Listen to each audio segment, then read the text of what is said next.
వజ్ఞులు చక్కని విషయాలు తెలియపరిచారు. నేను కొన్ని మాటలు, కొన్ని సలహాలు, సూచనలు దేవుని పేరిట తెలియపరుస్తాను.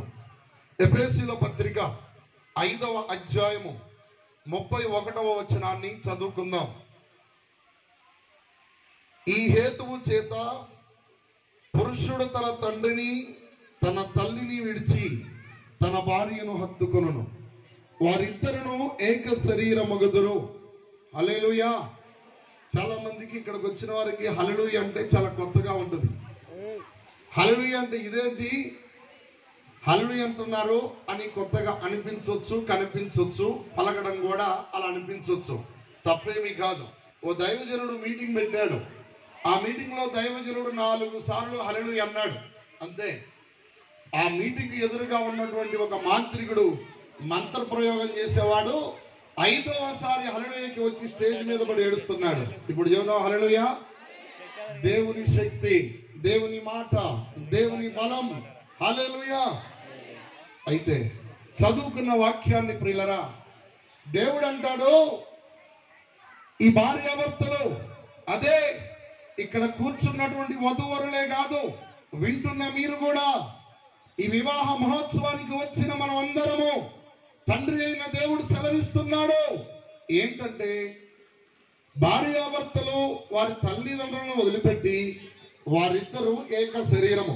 ఏంటి చెప్పండి? ఏక శరీరము. పెళ్ళయ్యే వరకు, ఈ వివాహం జరుగుతున్న సమయం అంత వరకు వారిద్దరూ వేరు వేరు కావచ్చు, వారిద్దరూ వేరు వేరు నిర్ణయాలు కావచ్చు, వేరు వేరు కుటుంబాలు కావచ్చు. ఈనాటి నుంచి, ఈ తరుణము నుంచి, ఈ సమయము నుంచి 2 శరీరాలు కాదు, ఒకటే శరీరం. 2 మాటలు కాదు, ఒకటే మాట.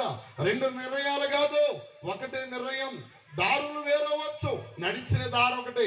ఆలోచన వేరవచ్చు, ఒకటే ఆలోచన. చాలా మంది ఈనాడు ఒక్కింట్లోనే ఉంటారు, ఒక బెడ్ మీద పడుకుంటారు, ఒక పాత్రలోనిదే తాగుతారు, ఒక కుండలోనిదే భుజిస్తారు. పడకలు వేరు, నిర్ణయాలు వేరు, ఆలోచనలు వేరు, తలంపులు వేరు. అది తల్లిదండ్రులను విడిచి ఒకరినొకరు హత్తుకొని ఏక శరీరముగా ఉందరు. చప్పట్లు కొట్టి వారిని ఆశీర్వదిద్దాం. హల్లెలూయా. వారిద్దరూ ఏక శరీరము, ఒకటే మాట, ఒకటే పాట, ఒకటే గమ్యం, ఒకటే ఆలోచన, ఒకటే తలంపు, ఒకటే ప్రణాళిక. దేవుడు నిశ్చయించిన ఆలోచన ఏంటంటే వారిద్దరి నిర్ణయం ఒక నిర్ణయం. దేవుడు వారిద్దరిని జతపరిచాడు. కష్టంలో, నష్టంలో, బాధల్లో, ఇరుకుల్లో, ఇబ్బందుల్లో, సావు వరకు వారిద్దరూ ఏక మాట కలిగి, ఏక నిర్ణయం కలిగి బ్రతకాల్సిన వారు. హల్లెలూయా. వారి తల్లిదండ్రులు ఇక్కడ పంపారు. ఏమని? వెళ్ళి రావమ్మా పెళ్లి కూతురా, చల్లంగా ఉండమ్మా ఇంటి దీపమా. వెళ్ళి రావమ్మా పెళ్లి కూతురా, చల్లంగా ఉండమ్మా ఇంటి దీపమా. నీ అమ్మ నాన్నలా, నీ అత్త మామలను, నీ తోటి కోడలులా, నీ అక్క చెల్లెలులా, నీ ఆడబిడ్డలను నీవు చూస్తుంటే, లోకం చూస్తుంటే, నీవు చూస్తుంటే, జనము చూస్తుంటే, ఊరు వాడంతా నిన్నే మెచ్చాలి.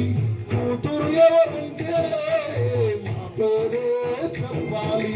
ఊరు వాడంతా నిన్నే మెచ్చాలి. కూతురు ఎవరంటే మా పేరే చెప్పాలి. హల్లెలూయా. వారి తల్లిదండ్రులు అలా చెప్పి పంపారు.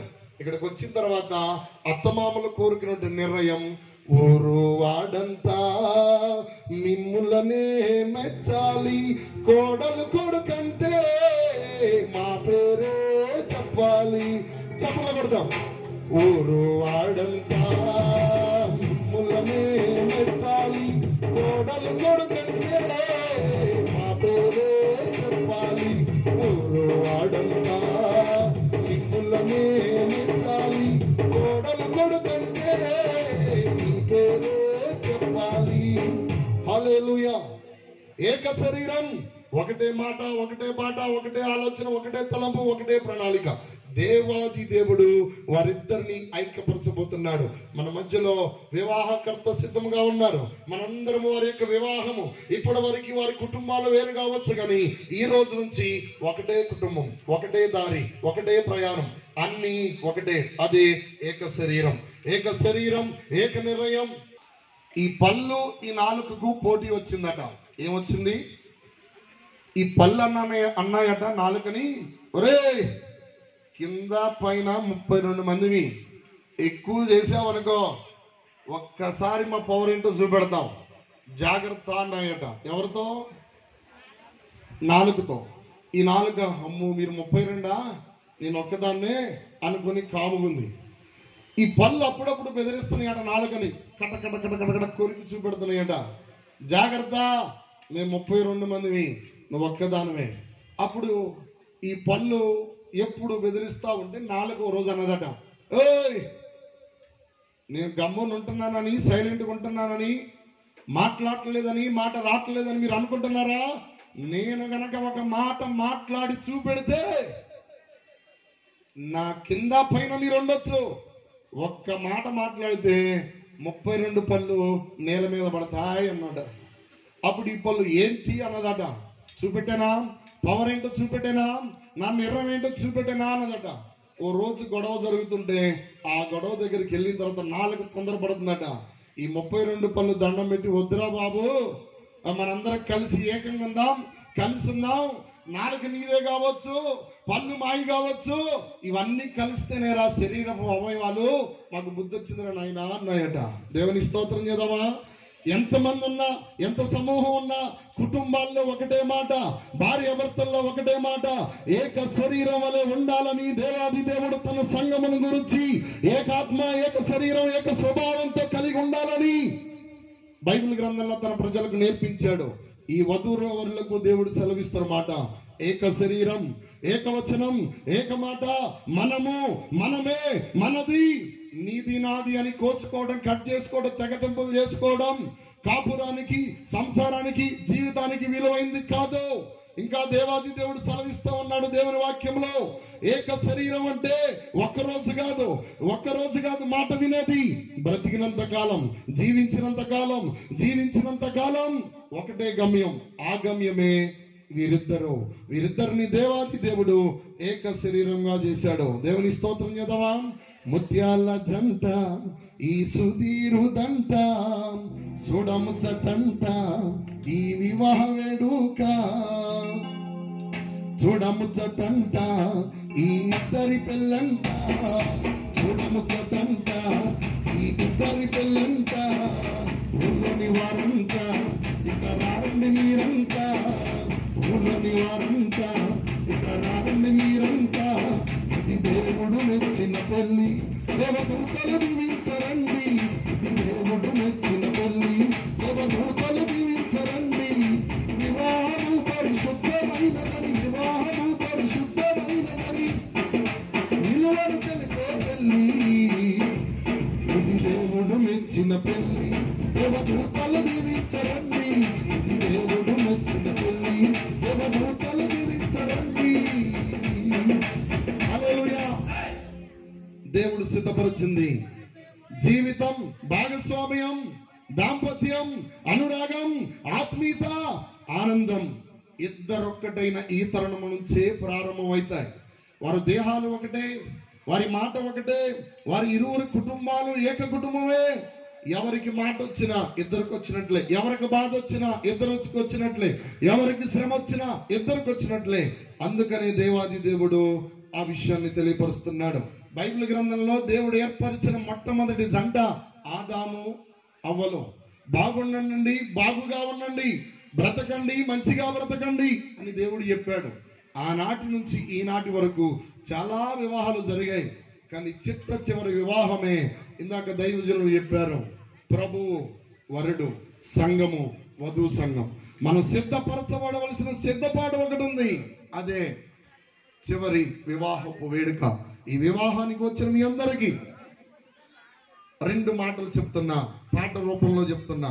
సోదరి దైవ కుమారి నీ పురుషునకు సాటి అయిన సహకారి. సోదరి దైవ కుమారి నీ పురుషునకు సాటి అయిన సహకారి. ఆవిరల్ల కరిగిపోయే జీవితానికి సుఖభోగమైన సోకులొద్దు శరీరానికి. ఆవిరల్ల కరిగిపోయే జీవితానికి సుఖభోగమైన సోకులొద్దు శరీరానికి. స్వస్థ బుద్ధి కలిగించు హృదయానికి ఈ క్రియల చేత కనపరచు దైవ బుద్ధిని. ఈ క్రియల చేత కనపరచు దైవ బుద్ధిని. సోదరి దైవ కుమారి నీ పురుషునకు సాటి అయిన సహకారి. జగడగొండి కాపురాన్ని జారవిడుము నీ భర్త యందు భయము కలిగి నయమందుము. జగడగొండి కాపురాన్ని జారవిడుము నీ భర్త యందు భయము కలిగి నయమందుము. కుటిలమైన మాటలన్నీ మారవిడుము క్రీస్తు యేసు పరిచర్యలో పరవశించుము. కన్న తండ్రి శిరసమ్మ సంఘానికి క్రీస్తు యేసు శిరసమ్మ సంఘానికి. గౌరవించు నీ భర్త నీకు శిరసని దైవ భయము నుండి చివరి వరకు. గౌరవించు నీ భర్త నీకు శిరసని దైవ ముందు తీర్పు ముందు ధన్యురాలవు. సోదరి దైవ కుమారి నీ పురుషునకు సాటి అయిన సహకారి. సోదరి దైవ కుమారి నీ పురుషునకు సాటి అయిన సహకారి. హల్లెలూయా. ప్రార్థన చేద్దాం. విన్న ఈ కొద్ది మాటలు బట్టి ప్రార్థన చేద్దాం. కళ్ళు మూసుకొని చేతులు పైకెత్తుదాం. దయగలిగిన తండ్రి, కృప కలిగిన దేవా, ఈ సమయంలో ఇంతవరకు కొన్ని విషయాలు నేర్పించారు. పాట ద్వారా, నీ మాట ద్వారా, నీ వాక్కు ద్వారా, నీ కృపతో తెలియపరిచినందుకు వందనాలు. ఈ స్థలమునకు విచ్చేసిన ప్రతి వారిలో ఎవరైతే నీ మాట, నీ పాట, నీ వాక్కు వినగలిగి ఆశతో ఎదురు చూసి ఉన్నారో ఈ వినికిడిలో ప్రతి మాటని మీరు ఆశీర్వదించుదురుగాక. నీ సంఘములోనికి నూతనమైన మనసు, నూతనమైన తలంపులతో పరిశుద్ధపరచబడి రారుల నుండి ఘనమైన వివాహ వేడుకలకు సిద్ధపరచునకు వినిన మాటలు ఈ వినికిడిలో ఆశీర్వదించమని, నూతన వధువరులను మీరు ఆశీర్వదించమని యేసు నామమున ప్రార్థిస్తూ అడిగి వేడుకొనుచున్నాము తండ్రి. ఆమేన్, ఆమేన్.